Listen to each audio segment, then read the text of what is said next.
That's the beauty about CS, to be honest. CS is a very vast field. If you think about it, microprocessors, it is like towards electronics and circuits, ones and zeros. Then we have distributed computing, which is like an abstracted way where you have things scaling up, things scaling down. The advice I give you is fail. Fail and fail continuously. Pick up some random topic and fail in it.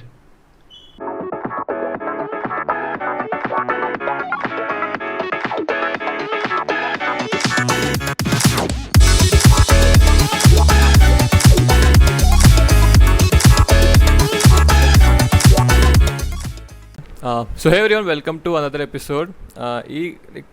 Around third year ആവാൻ തുടങ്ങുമ്പോൾ ഈ job എന്തുണ്ടാവുക, ജോലിയിൽ എങ്ങനെയാണ് work ചെയ്യുക, etcetera ഇങ്ങനത്തെ കാര്യങ്ങളെ പറ്റി ടെൻഷനും അല്ലെങ്കിൽ ഇൻട്രസ്റ്റും വരാൻ തുടങ്ങി. And something which I was very curious about was how would job look like നമുക്കൊരു ഐഡിയ ഉണ്ട് ജോലി ഇങ്ങനെ ആയിരിക്കും അങ്ങനെ ആയിരിക്കും. ബട്ട് എനിക്ക് പേഴ്സണലി ഇൻഡസ്ട്രിയിലെ ആൾക്കാരോട് സംസാരിക്കാൻ അത്ര ചാൻസ് കിട്ടിയിട്ടില്ല. So today's guest is exactly for that. ഇന്നത്തെ ഗസ്റ്റ് ജേക്കബ് ഏട്ടൻ എൻ്റെ സൂപ്പർ സീനിയറാണ്. His 2022 pass out, software developer at AWS. So like ഇന്നത്തെ ടോപ്പിക് തന്നെ how life would be after കോളേജിനെ പറ്റിയാണ്. Like how is their work life balance, നമ്മൾ development കോളേജിൽ കാണുന്ന ഡെവലപ്മെൻറ്റും ഇൻഡസ്ട്രി ഡെവലപ്മെൻറ്റ് എത്ര വ്യത്യാസമുണ്ട്, etcetera. So that's going to be it. ഇന്നത്തെ ഡിസ്കഷൻ തന്നെ സറൗണ്ടിങ് ആയിരിക്കും. So yeah, welcome every one to the episode. Thank you, Pranav. Yeah. First question is very, I not sure, cliché ആണ്, but ചേട്ടൻ job എങ്ങനെ ഉണ്ടാവുമെന്ന് expect ചെയ്തൊക്കെ ഉണ്ടാവുമല്ലോ. Was it very different from what you expected or was it more or less the same? Okay, so job expectations. So first time when I got the offer, I was excited and very scared. So because FANG, it's like something that almost everyone wants to know about, wants to hear about. So the first thing that I did was go to blind. I think almost everyone knows about it. Look through the reviews, because when I got my letter, I also got which team I would be part of. So I started, stalking through what my team does, how the team is, what are the anonymous reviews, is there a work-life balance? Because we have all heard of, what happens in big companies and all those. Right. And it was quite unexpected actually. Like I got into my work, I got a manager who's like very friendly. Like he might be maybe 10 or 15 years older than me, but he talks to me as if maybe he's my senior, just immediate senior. We vibe a lot. We go out to a restaurant, and there's a proper vibe. We can talk about anything, life, personal life, business life. So that was a really good thing that I could vibe about. Then each person is assigned something called as a buddy, who's like your hand holder. He'll be like, this is something you do, this is something you don't do, this is something that we are not supposed to do. So all those things that we have talked about, and it's a really good connection that we build. And and the first 1 month, basically I had no work, to be honest. Everything is provided, you just need to use it. Like there won't be like proper hand holding where they say, okay, this is step 1, this is step 4. They won't do that. They'll give you the resources. Everything that you need to prepare will be provided for you. You just need to do it yourself. And then you have to prove to the manager, yes, I am skillful, I'm resourceful. Give me a project, I'll do it for you. So that is the whole concept of how it goes. So like, was it more or less like you weren't expected to know everything when you joined? Yes, that is very true. Okay. Like my manager is like, I don't expect you to know anything. I don't care if you know React.js right now. I don't care about that. I want you to know nothing on day 1. I want you to learn everything from scratch, and I want you to learn it properly. So what my manager's concept was, forget about the tools, just learn the fundamentals. Like this is a very unpopular opinion, okay? Like everyone would say engineering is useless. Like engineering, the subject that you learn in engineering is useless when you come to work. Yeah. But I would kind of disagree with that. Like if you asked me the same question maybe 2 weeks ago, I would say almost every subject that I learned in CS was kind of useful for my work. But I started working on a really interesting project. I can't really disclose much about it, but this project needs me to have fundamental knowledge, not like advanced, just fundamental and basic knowledge about OS. networking, and distributed computing. All these things which I just, mugged up the day before the exam. Yeah, yeah. So my manager was like, I know you have mugged up everything. I know if I ask you a question, you can answer that, but I need you to think about why this is. Why Okay. why are we scaling? What happens when we scale? So all those things you need to understand even the few terms in there, right? You need to know the fundamentals of CS. So he didn't care if I knew Flask very well. He didn't care if I can build an app in half an hour. He didn't care about all that. He just needed to know if you know the fundamentals of CS. So those kind of things matter. Yeah. Okay. Yeah. So just a question. Like since it's been a while, right? You are in the industry. So is there anything that you learned or did in college that has really helped you in the industry? Like you look back at, okay, oh, glad I did that or I learned that, and that has come really handy. It can be anything, not just something stack based. Yeah. Okay. So first thing I would actually appreciate is being part of IEEE and being the chairperson of Google Developers. So how those things helped me was team management and communication. So the one thing that my colleagues, like fellow hires, by colleagues I mean the fellow hires who joined along with me, they struggled a lot with communicating with people properly and asking people. So asking people would, like, you'd be very hesitant if you're not Yeah. used to a certain environment. And going ahead and talking to people, managing a few things here and there, those kind of things, it helped me with IEEE. Like IEEE, I had a team, then I would have to segregate the work in the team, then I would have to give this here, do that. I'm sure you guys in TinkerHub would also be doing Yeah. something similar. So it was stressful, but it was fun as well. And I can see the fun being replicated in my work as well. So it's Okay. really exciting that way. Yeah. Like that's interesting Great. that you said about IEEE because my first meeting with you was because of IEEE. In my Yeah. first year, there was like they had put out the XCOM call, and I did apply in the first year. Like I had no idea, but I did, and you were the person who was interviewing me. And Okay. actually, I didn't expect you to say this, but during the interview, you're like, if you have any doubts, you can come up to me. Like even if you have any kind of doubt, and I did utilize that Yeah. maybe very selfishly. Like I would Yeah. just WhatsApp you any doubt I would have, and you were kind enough to answer it too. So yeah, so like that was my Yeah, first and that's experience. that's a really good skill because I am utilizing that right now. So I would randomly go and message my colleagues who are maybe 2 years, 3 years my senior. I just randomly ask them questions about what you do, how did you reach there, why are you doing this? Like maybe simple basic questions on why is my code breaking? Please help me. Or which is the best cafe to have some food? So those kind of random questions. So just like you, Pranav, I'm sure you would not hesitate like maybe my other colleagues that they did, but I'm sure you should not. Right. Go to them, ask them questions, ask every basic doubts, simple, stupid, everything. You should clear every doubt that you have. And being part of IEEE, not going to say IEEE again, it feels like some kind of propaganda. No. Being part of any community, that's the best word. Being part of any community would help you in this. So Right. Yeah. yeah. So I had done I don't know what to call it. Like I had done a session called How to Ask 101 uh, 1 year back. It was all around this. Like I remember asking Rabbi when I was in first year. I asked him like when I do 5 by 2, Yeah. it's giving me 2.5 instead of 2. Why it's happening in Python? And he said that okay, it's like when you do that, it's actual division, not integer division. So you have to put 2 slash. I'm like okay.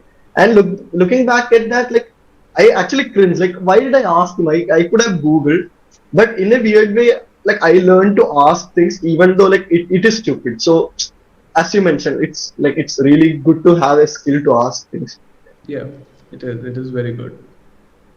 And like exactly after the interview that we had, I kind of linked into you. Like I would search who you are, etc., etc. And I kind of found you were a competitive coder, and that's when my interest peaked because Okay. like I wanted to do competitive programming from the day I came to college. I wanted to do something with it, and I was trying to find someone who could help me out with it. So Okay. yeah, and I did. Like I'm not sure how well I did, but yeah, your advices were super good. Okay, like I would like to thank you for that.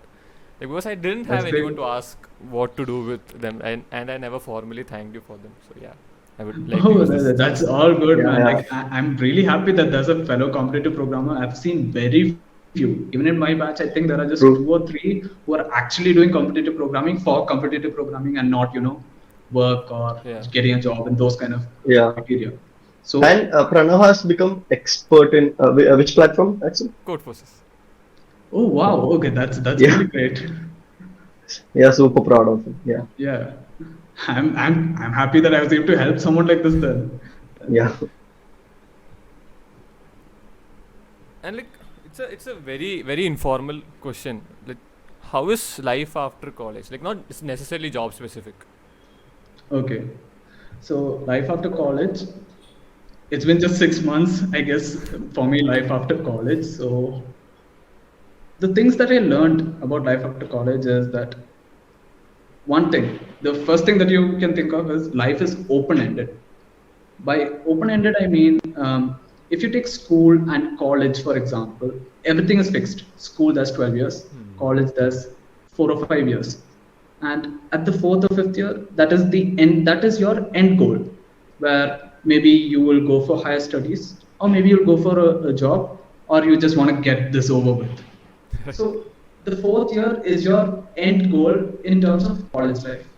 But when it comes to life after college, there is no particular end goal that is predefined. You define it. So maybe I want to, quit everything that I'm doing here. I want to start my own business.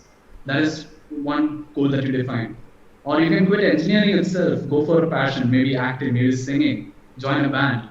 So all those things you get to define at this point. Like the one thing that I notice is it's very scary, but at the same time it's very exciting Yeah. because I get to do whatever I want. Right. Like I can continue being a developer for the next 20, 30 years, maybe, who knows? Or I can quit tomorrow, say, and just go into a band and do something related to that. Like, this is not some kind of advice for you to quit engineering or don't quit college due to any of these advices that I give. College is important. So yeah, it's exciting. You have a lot of opportunities that you should utilize. So that's the one thing that I learned. Then other thing that I learned is actually discipline. Like because CET was very lax, I wake up in the morning, then I decide, should I attend the first period? Right. Or if I wake up at 9:30, I'm like, second period, I might attend it today. But when I'm doing my work, I can't be like, today, let me come in 1 hour late. I cannot do that every day. Maybe one day the manager would be fine with it, but every day I can't wake up at 11 o'clock and be like, okay, today I'll enter the office at 12 p.m. It won't happen. So the first thing that I learned was discipline. I'm waking up early in the morning and I'm sleeping earlier just because I have to wake up early in the morning. So I have got these old man habits where I'm waking up on time. Like technically it's a good thing, but yeah. So these kind of niche things develop. And the one thing that almost everyone would outstand and say about it is money. Like you get a significantly larger amount of money than what your pocket money or whatever it is that you get from parents, Right. and it's your money. You can do whatever you want with it. So I learned to respect money, understand money. I took a long time understanding taxes and understanding how to do all these investments and where to put money, how to not finish up my entire money by the end of the month. So Right. these kind of lessons I'm still learning. It's still been, I think, just 3, 4 months since I started getting money. Let's see. Maybe I'm doing the right thing. Maybe I'll lose all my money, learn a lesson, do the right thing later. Yeah. It's all a good journey.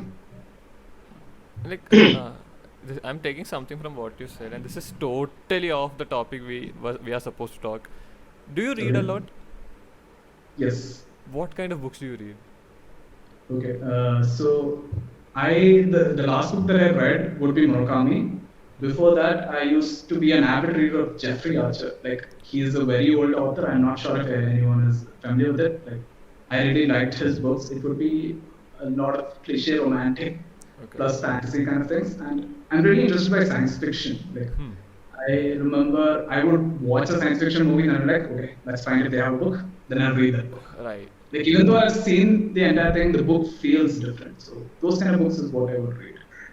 So I'm not sure, like the Yeah. way you explain how life after college is, like that was interesting. Like that's why I asked if you read a Okay. lot.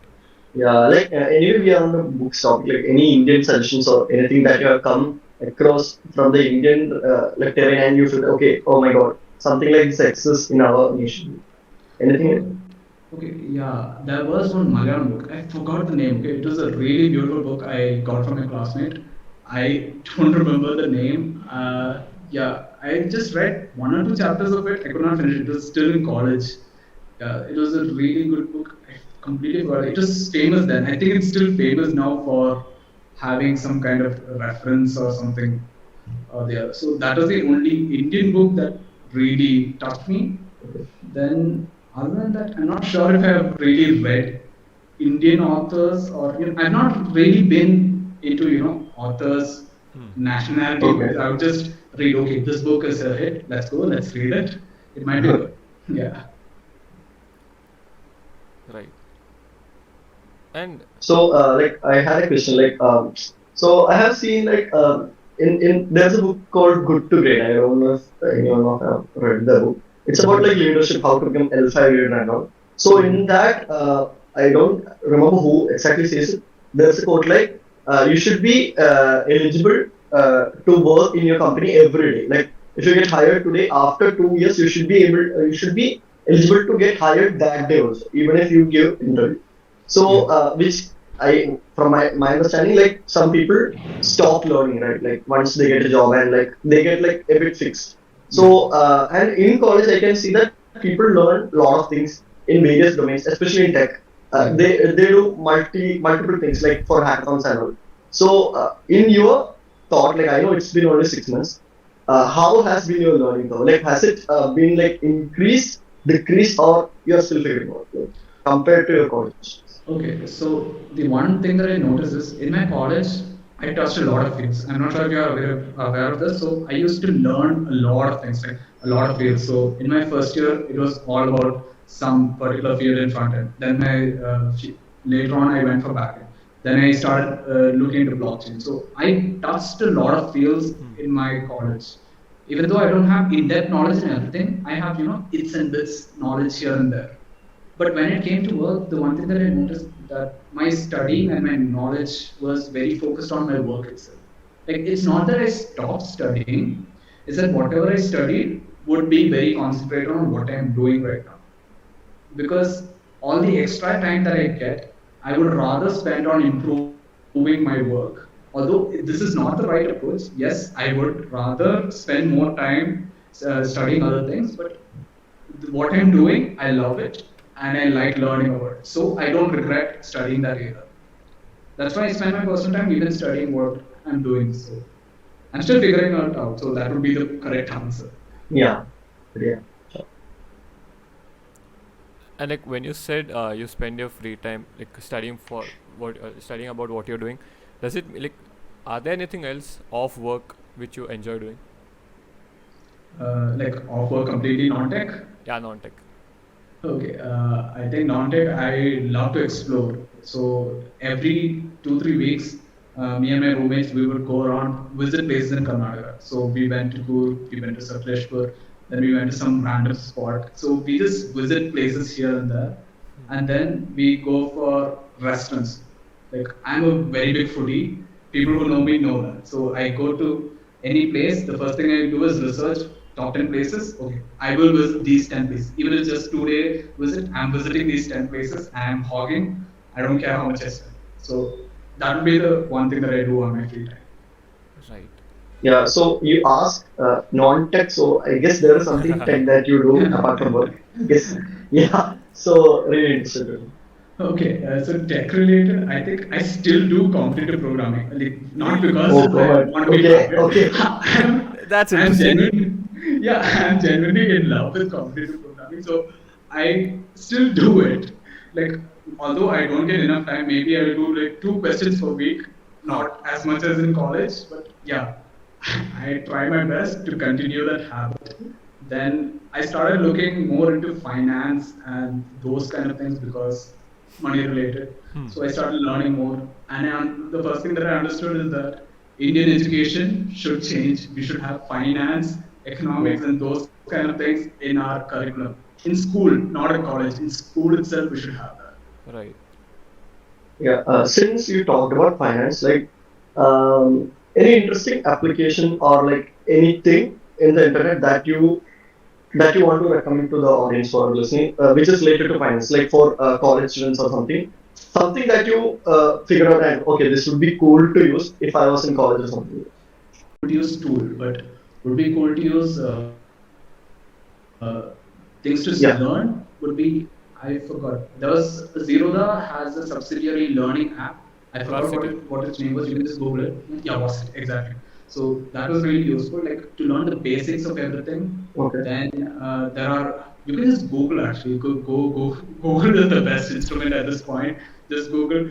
Give me the best finance advice. Although this will go lead me to some obscure site with daytime trading and those things that you should not do, but it will lead me somewhere, and then I can learn from there. So those are the things that you should do. And if you don't mind sharing, how do you manage your money? Like if I don't know how much you can explain on that, but like Yeah. compared to the college days, that would be something useful to know. Like how you used to manage money before and after college. Okay, so in college days, I think it was just a need to go basis. I go to my parents, Ma, I need this much. I won't really tell what it is for, but I had a really lax parents, so they were like, okay, go spend it, burn it, however you want. So I get X amount of money, I burn it, and if that money gets burnt before the end of the month, what we do is we find a competition, we find a hackathon. They're like, we are winning this, we need this money, we need to go somewhere. So that is how we won every hackathon that we have won because we had an end goal. We need this money. That is how we went through college. And right now, that intense competition or intense mindset. Okay, I need money, so I need to go for a contest. That has gone. So right now, I have been to a few contests randomly just to see how it still is. I have lost the drive of winning it, but I have not lost the passion of participating in it. So that's the one thing that I noticed, and I have made this notion of segregating what your needs are, what your wants are, and what your pleasures are in terms of money. Needs would be your rent. Obviously, you cannot go against that.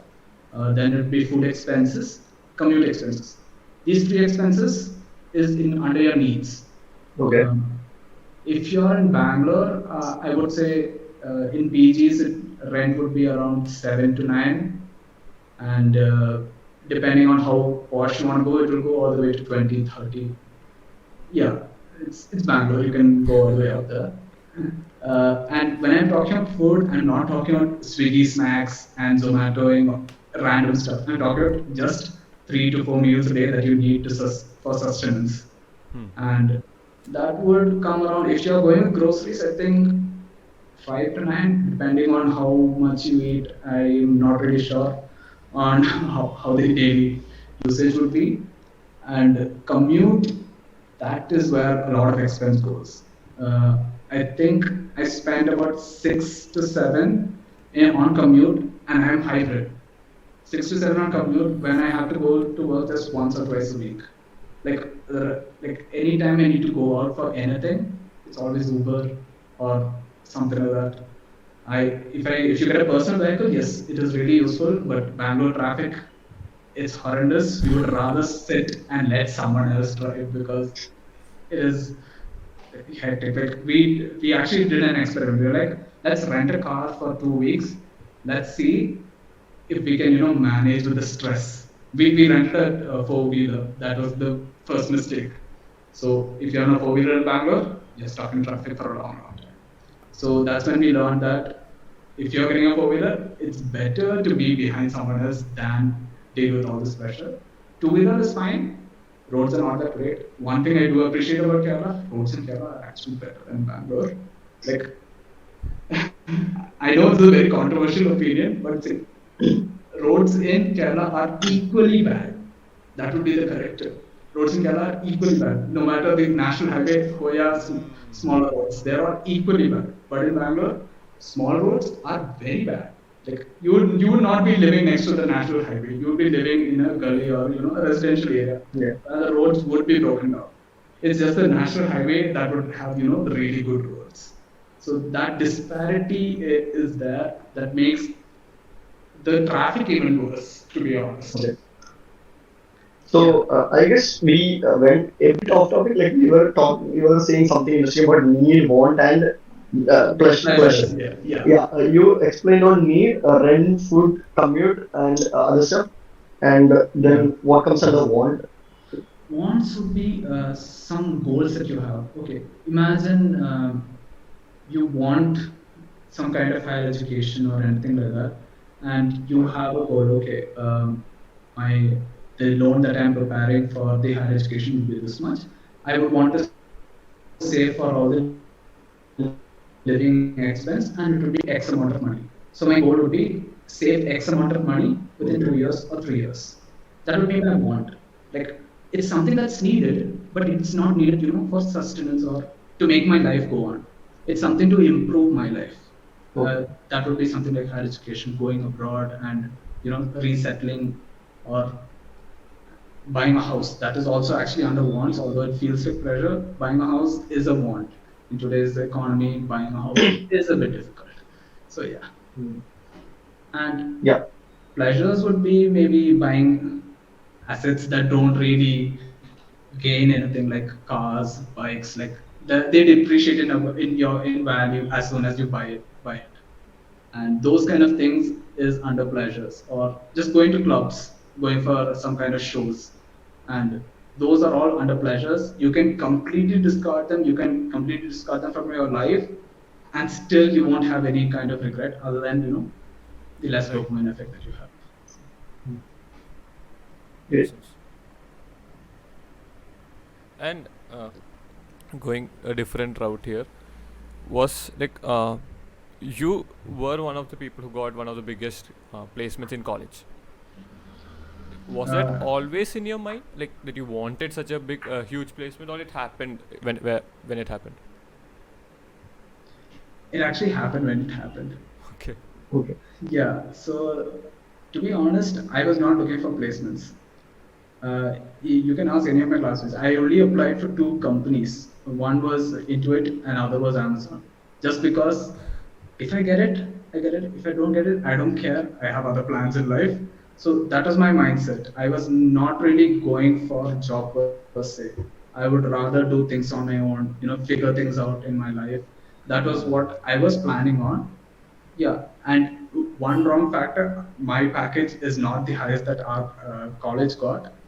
It was the highest that was on campus. There are higher offers off campus, which is why I would say don't look just on campus, go outside. There are multiple offers out there, especially if you're in some kind of niche fields like AI or ML or crypto, like very budding fields. So they have a lot of offers out there. Yeah. So like you applied for two of the companies and you got one of them, or did you Yeah. get Two into it of them. also? No. No, into it I was just waitlisted. I did not get it. Okay. Yeah. Intuit came and like even they came for the internship thing and they didn't take anyone. And Yeah. we were like, why did you even came? Yeah, the questions was really hard. I remember. Yeah. Yeah, I think Intuit was pretty hard. Like, I liked it though. It reminded me of the only reason I applied for Intuit and Amazon, honestly, was a good competitive programming question. I wanted to solve it. I wanted to see, okay, like lead code made it's a given. Amazon gives these questions, so let's see if it's really these questions. I wanted face them. So it's my curiosity of competitive programming that led me to go there. Although yes, I am appreciative of this offer. I'm not saying that it's a very bad offer. It's an amazing offer. I do not regret it. Yes, it's a good opportunity. So you mentioned you had other plans. So like that part of RPG we didn't explore. You Yeah. chose this option, but what were they like? Okay. So to be honest, I was planning to take a year off, just figure out what I wanted. Like I was thinking of going and studying something else, because CS didn't really do it for me. Like when I say CS, like the subjects didn't really attract me. The only thing that did attract me was maths and competitive programming, not CS. So that's what attracted me more. And I was thinking, okay, is this the right approach? But then when I actually went into Amazon and I actually talked to my manager and all these things, right? I realized like there are opportunities within Amazon as well, and even other companies, not just Amazon. There are several companies where applying these kind of niche fields, which is just math fundamentals or DSA, like very fundamental things, is possible. So yeah, Okay, like for you, as it's been very evident, you love computer programming a lot, and yeah, it's been a general thing that computer programmers are not very good with development, or they don't necessarily love development. Is it true? yeah. I would disagree with that because I love development as well. But yes, that is the trend because a person who is completely into competitive programming, they would not want to do development because if I'm honestly speaking, they are completely different fields. Yeah. Competitive programming is algorithms, maths, and puzzles, Hmm. while development is building and organizing and creativity. So it's a completely different field. Like that's the beauty about CS, to be honest. CS is a very vast field. If you think about it, microprocessors, it is like towards electronics and circuits, ones and zeros. Then we have distributed computing, which is like an abstracted way where you have things scaling up, things scaling down, health, things bursting here, then things replicating and coming up here. So those kind of things are completely different when you think about it, but they are all under the same branch itself. Right. So one thing about CS is, right, you have a vast field. You just pick a random subject from your curriculum and be like, okay, I'll do a job related to this. I'm sure there will be at least 1,000 jobs available, 1,000 different types of jobs available for a particular subject. But unfortunately, almost everyone right now they are going towards pure development or Right. front end or back end. Like it's a very bottlenecked kind of scenario. That is what's happened. And how was development that you have done in college different from what's being like you're doing in a job? Is it very different, or like it's supposed to be very different, isn't it? So the mindset that you need for development changes. Look, if you ask me, are the tools different? No. Okay. So I'm still using TypeScript. Maybe the package that works on top of TypeScript is different, but I'm still working on TypeScript Okay. or I'm working on Python. Yes. But one thing that's different is code readability, code quality. Like when I'm working on a project, I'm like function name F, variable name 23, v23 or something like that. Right. That is not allowed. Like if I'm writing a function, I need a proper name. If I'm writing a variable, I need a proper name. If I'm writing a function, comments are necessary. So these things that we hated doing during labs and records are like my job right now. So those kind of niche things, that being up to date with the packages. So if there is a version 2 coming today and there's a version 3 coming tomorrow, I should already know version 3 because the system should automatically update on it. So that means I should also be updated on it. So updating yourself on whatever happens on your like there is a principle in Amazon called as ownership. Okay. Whatever you build, you own. Whatever you own, you are responsible for it. Which means that if it breaks, you fix it. If it succeeds, like you get the benefit. And any kind of upgrades come into it, you are supposed to handle it, deal with it, those kind of things. So like, how hard has it been learning new stuff when updates come up? Has it been hectic when a new update comes in? Not really. So, if an update comes, there will always be some kind of developer notes Hmm. or some kind of comments. Yes, I'll have to read through it. It'll take maybe a few hours, I guess, depending on how big the update is. But generally, not more than that. But yeah, I have to take that time. Like in college, we don't really care about version 3 is coming, version 4 is coming. Who cares? My code is working, it's not Right. breaking. So when a version update comes, you don't really care about it unless it's like a big change where the code breaks. So that is the difference that comes here. Yeah, like I remember like one of my earlier hobby projects had a TensorFlow version 1.2 or something. And after 1 year, I was in second year something, someone asked, why don't you use the TensorFlow 2 point something? I'm like, I don't know if it might break. Like I don't have 1 day to sit and like refactor the code. So I said, let it be there. And even in the requirements, I had put equal to 1.2. It should be downloaded. Don't go for the updated version. So yeah. Yeah. So like we had put on a Airtable form, like if anyone from our college had any Okay. doubts that they wanted to ask you. So like Oh, first, okay. like we just have 4 questions. The first one was, if someone is applying for a software developer role, will they still be asked DSA questions always? It depends on which company you're applying for. If you're applying to Amazon or majority of the time, DSA questions will always be there. That is there. If you're applying to startups, it depends on what startup it is. Like I had worked in a startup for a while where the questions were basically on what you'll be doing. If it's a front end job, they'll only ask you questions related to React.js. If it's a back end job, they'll only ask you questions related to JavaScript or Python, whatever they are using. So it depends on the company. You can actually analyze that. You can find out what simple Google search will give you on how the company is, what their cultures are, and asking their current employees would give you an idea of how it does and what would be the questions. Like you won't get the exact questions, but you can get something that will help you prepare. Yes. This one is kind of different. Like, what is the Okay. best course of action for a developer to learn soft skills, and how important are they? Develop a ton of soft skills. As a college student, I'm assuming. Yeah, yeah. So I think failing is the best method. Honestly, like the first time I learned backend was when I lost a hackathon. Like we went there, we realized that we were all guys who just knew front end or something related to ML. We don't know how to start a server. So I was like, I'm gonna do it. We had 20 hours. I spent 10 hours learning what all this is. Then I spent another 5 hours sleeping. Then the next 3 hours, I made a basic server. Then when we went to present, it did not work. Okay. That is where I learned how to do backend. So fail, do projects. Like by projects, I mean don't do some random thing. Like you define a goal.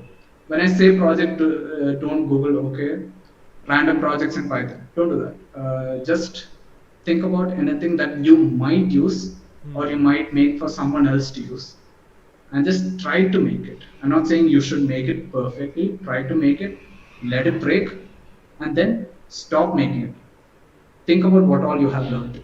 Then you'll realize that you have actually learned a lot that help you in this field. Right. A random question, like any college hacks that you would like reveal at this point. The thing is like I know like people who have like had a good placement or something, they have done things like which are like outside campus or like they have that like you got the question right. So any college hacks like that has helped you to not attend college much yet get away with like a decent seat.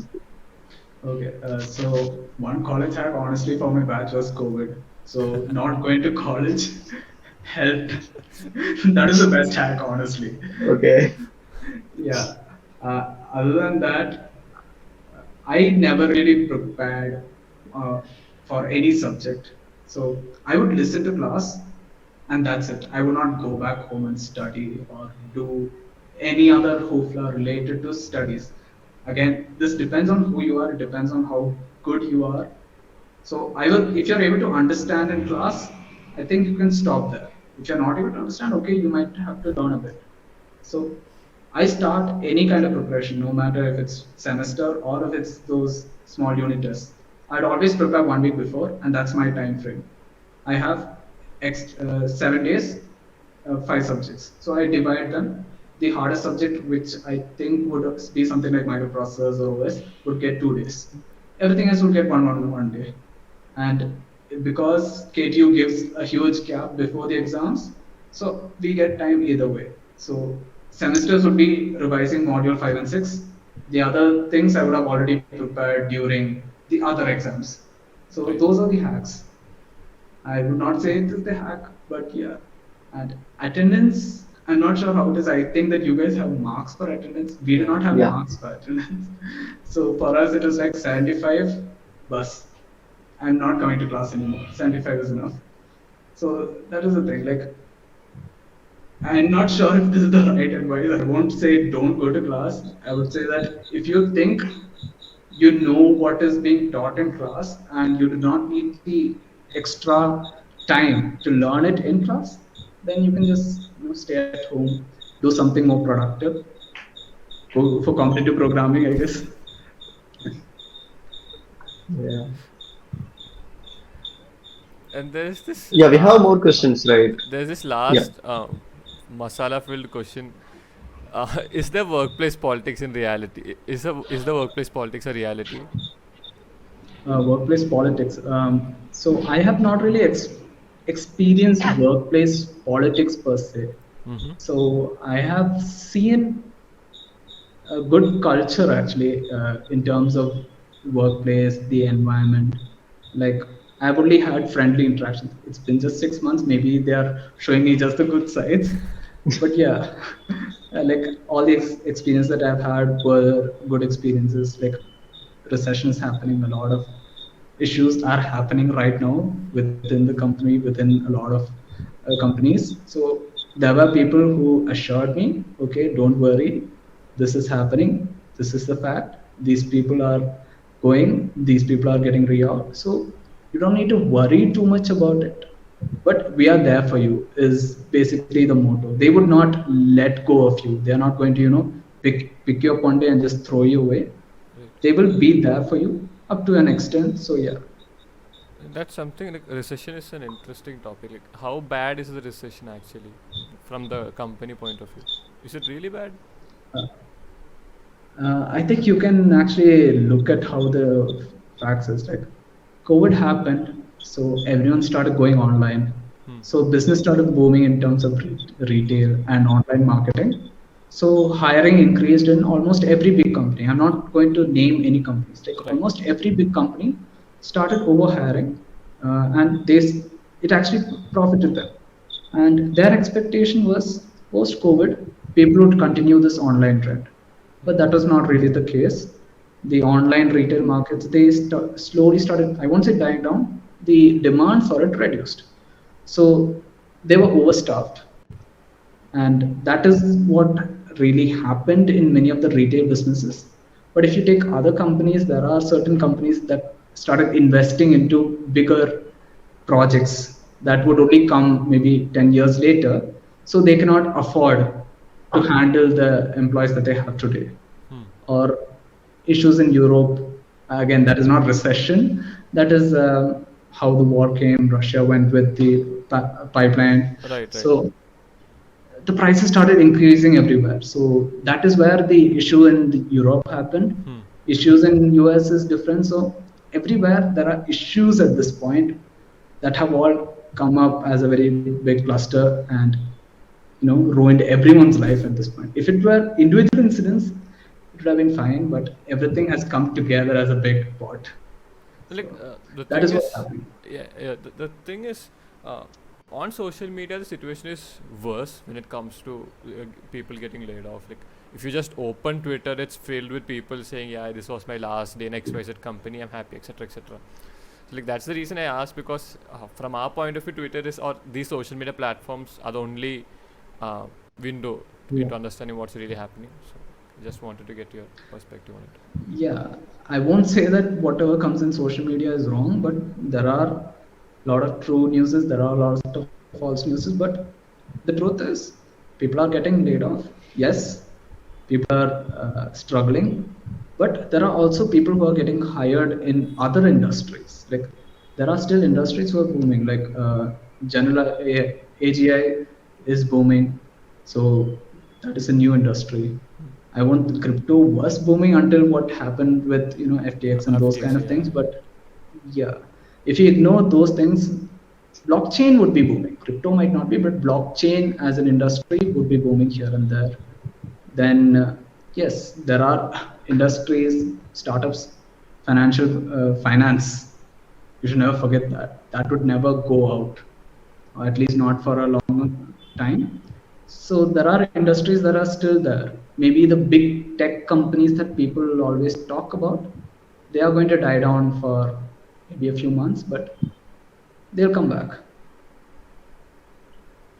And I would like to pick your brains about blockchain. Like, what do you think Okay. about it? Like blockchain is a great technology, well and fair, except but the infrastructure still is not ready for blockchain, is it? Like, Okay, I would be the wrong person to ask this question to, but I feel that blockchain as a concept is very revolutionary. hmm. If you think about it, CS or computer science is a field, right? It has developed into just conversion. So if you think about not the past 10 years, but before that, all the tools that were there in computer science was just to make something that was there physical into something that's digital. Okay. So I have a calculator or I have algebra, written algebra, I make a calculator. Hmm. Calculator goes into computer. Or I have a sheet where I have my tax filings or my accounts. We have the Excel sheet. Hmm. Yeah. So this is not a revolution. This is a conversion of something that's physical into digital. Okay. But in the case of blockchain, it is indirectly a revolution itself. There is no physical medium that it is replicating. This is a digital revolution. It's a totally new So concept. I won't say it's a totally new concept because you can think about it in terms of ledger, right? Yeah, But yeah. still, it is a totally new concept in terms of how it is being used. Hmm. It's not being used just as a ledger. So that is how blockchain has revolutionized the industry. So it's new, and because of that, I'm sure there'll be more revolutions coming up because it's an inspiration to bring in more revolutions like this. That is how the industry should go ahead because Right. now physical mediums, there are no longer physical mediums that you can replicate and put into a digital medium.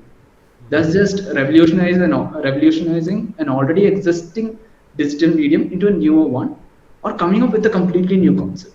Right. So those are the things that's happening. Mm. So like, do you think this might be the right, like, this might be a good time to get into blockchain, like learning how become a blockchain developer of sorts? Becoming a blockchain developer would never dissatisfy you because that industry is growing right now. And I'm not saying crypto. I'm not saying go and put money Right. in crypto. That's completely different.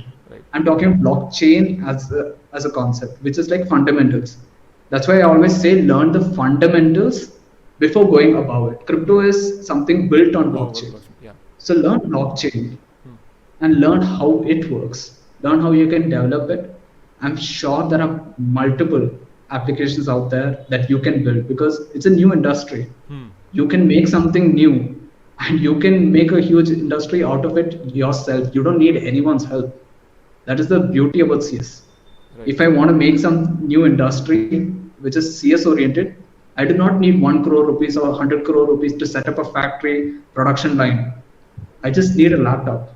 That's it.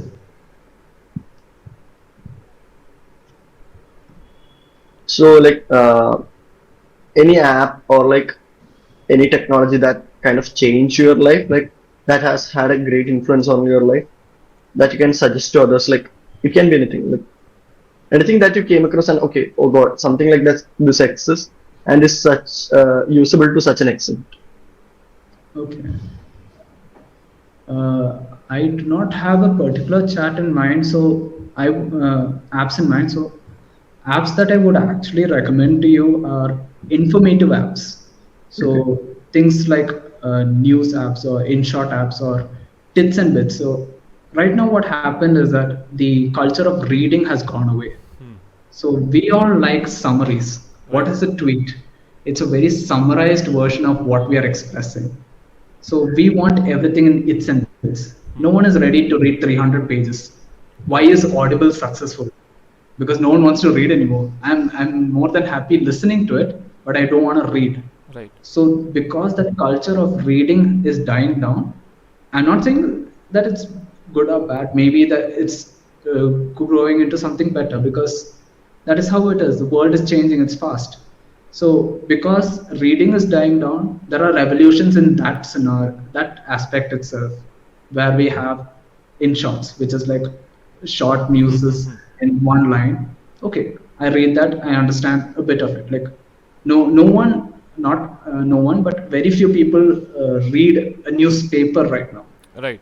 So that was a habit that I had in school until 12th, but then it died out and I went to digital medium.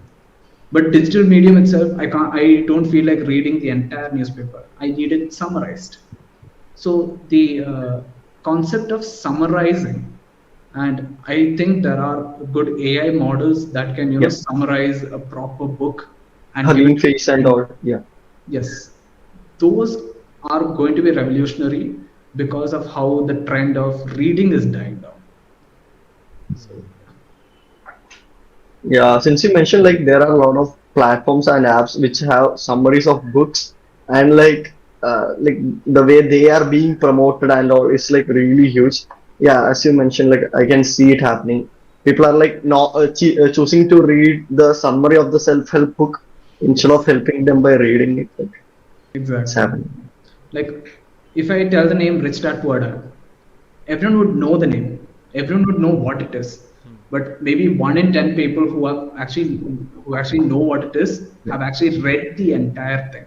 Right. So I'm not saying Rich Dad Poor Dad is a good book or a bad book. It's something that you can read and understand. So these niche things, it has changed how people behave. Right. I'm not like again coming back to topic of books. Are Yeah. you like any preference in genre, like from fiction only, or you read non-fiction books too? Non-fiction, I think I've just read self-help books. It would not be really like I read. Uh, I forgot. There's Almanac of. Naval There's a really Ravikant. good book. Naval Naval Ravikant. Ravikant. Yes, yes, yes. So his books, I wouldn't say it's great, but it changed my concept of how I think about happiness. Right. So those things are good. I'm not saying self-help books are needed for everyone.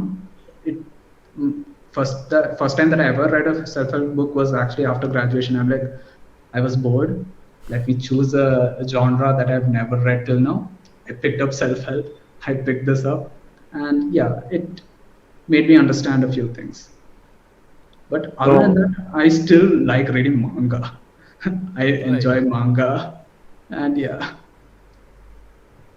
So, like, has there been a point in your college life where you felt really demotivated, or like you had a second thought of like totally like going for something else?